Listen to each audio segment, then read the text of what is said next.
두 가지가 있는 거죠. 크지 않을 수도 있었는데 키운 거고. 그리고 실제로 클 가능성이 꽤 있었기도 했고. 두 번째 먼저 얘기를 드리면 아까 박성민 대표도 말씀 주셨던 건데 기존 역사적으로 보면 재보궐선거는 반드시 책임이 있거든요. 누군가가 책임이 있기 때문에 공석이 생겨요. 네.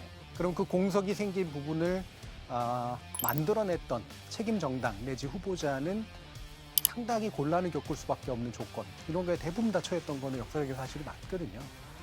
실제로 그걸 투표하시는 분들도 이제 그런 것들을 염두에 둘 수밖에 없기 때문에. 근데 이번에는 국민의힘이었단 말이에요. 김태우 후보자였던 거고요. 그것도 법원 판결에서 나타났던 것이기 때문에. 그런데 이제 그분, 동일한 분이 들어갔다? 이거는 지금까지 유례가 없었던 일이에요. 그리고 그게 대통령이 의중이 작동했다라고 하는 걸 거의 반공개적으로 얘기를 했기 때문에 결국에는 이게 두 번째 문제, 원래 첫 번째로 얘기했었던 커지지 않을 수가 없게 키워놨다. 대통령실에서 어느 정도의 의중들이나 이런 것들이 들어갔고 국민의힘 안에서도 결과적으로는 선거 이렇게 막 경선 방침을 바꿔가면서까지도 어쨌든 후보자를 새로 만들 수밖에 없는 조건이 됐고 그를 통해서 승리를 기대할 수밖에 없기 때문에 결국엔 지면은 나도 다 끝이다라고 하는 그런 생각을 만들어버렸다. 결국은 전 여당이 키운 판이라고 이제 기본적으로 보고요. 야당은 기본적으로 유리한 구도에서 했고 애초에부터도 뭔가 총력을 다할 수밖에 없었는데 여당이 그런 판을 깔아주니 야당으로서는 나쁠 수가 없었던 그런 구도가 돼버렸다고 생각을 합니다.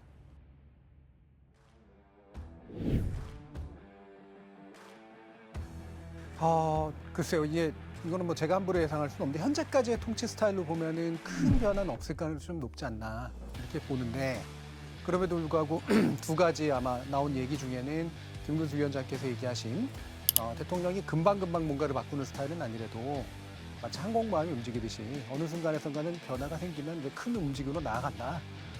이런 부분에 대한 기대를 얘기해 주셨기 때문에 거기에 대해서 뭐 일말의 희망을 좀 빌어볼 수 있지 않을까 뭐 이런 생각도 들고요.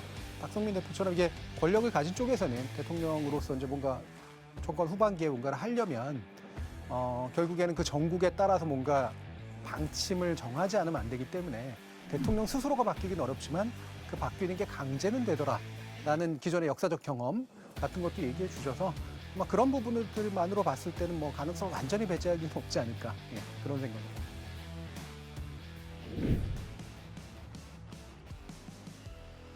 아까 이제 박성민 대표 비토크라시라는 표현을 쓰셨는데 그러니까 각자가 가지고 있는 무기를 최대한 활용해서 상대의 뜻을 이루지 못하게 하는 민주정치의 약점이죠. 저는 사실 확실히 21대 국회 그리고 특히나 윤석열 정부 들어서는 이 비토크라시의 양상이 굉장히 뚜렷해졌다라고 봅니다. 그러면은 적어도 뭐냐면 효능감을 느끼거든요. 내가 입법권에서 예를 들면 과반을 가졌다 국회에서 느낄 수 있는 다수당으로서의 효능감.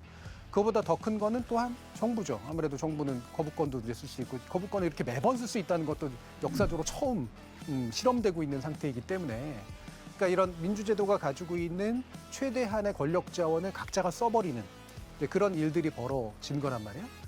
이거는 정치는 아닙니다. 이게 정치의 한 영역이지만 이건 정치는 아니에요.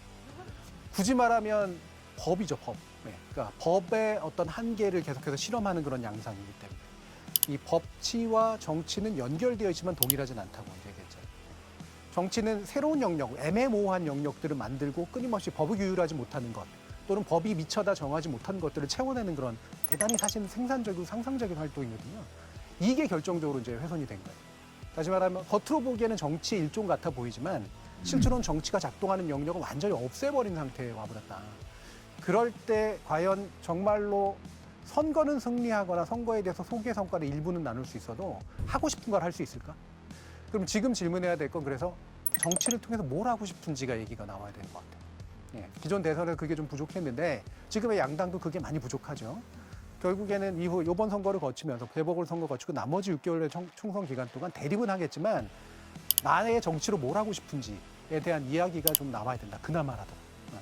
그리고 그게 나오고 나면 이를테면은 이른바 좀 플러스 알파 시켜주는 그 어떤 세력들이 붙겠죠. 지금까지는 주로는 복수심으로 붙어버린 경우들이 많았는데 응징하려고.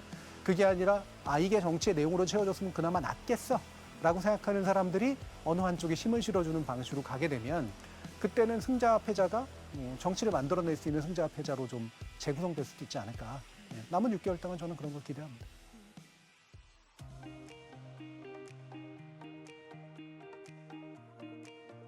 핵심은 다들 알아요. 문제가 뭔지는. 예, 문제가 뭔지는 알고요. 고양이 목에 방울을 못 달고 있어서 문제입니다. 예. 그런데 뭐 이분들이 물론 출마자다 아니다 이런 문제를 떠나서 그 왜 방울을 못 달고 있느냐의 문제는 저는 대통령이 시작하는 게 맞다고 봅니다. 대통령이 훨씬 더 많은 걸 할 수 있기 때문에 대통령에게 더 많은 기대, 그다음에 어떤 뭐 그게 지지가 됐던 반대가 됐건 간에 대통령이 가지고 있는 권력 자체에 대한 그런 기대를 다시 한번 순수한 의미에서 확인시켜줬다라고 생각하는 게 첫 번째 곡이고요. 두 번째로는 이제 그러려면 먼저 이제 그 정치의 가능성을 좀 더 보여줄 필요는 있다. 대통령이 워낙 정치에 그렇게까지 능숙한 분은 아니었기 때문에 지금까지 그런 면에서 여야의 정치는 굉장히 낙제점이었다라는 점이 인정된 것, 그것이 아닐까 싶습니다.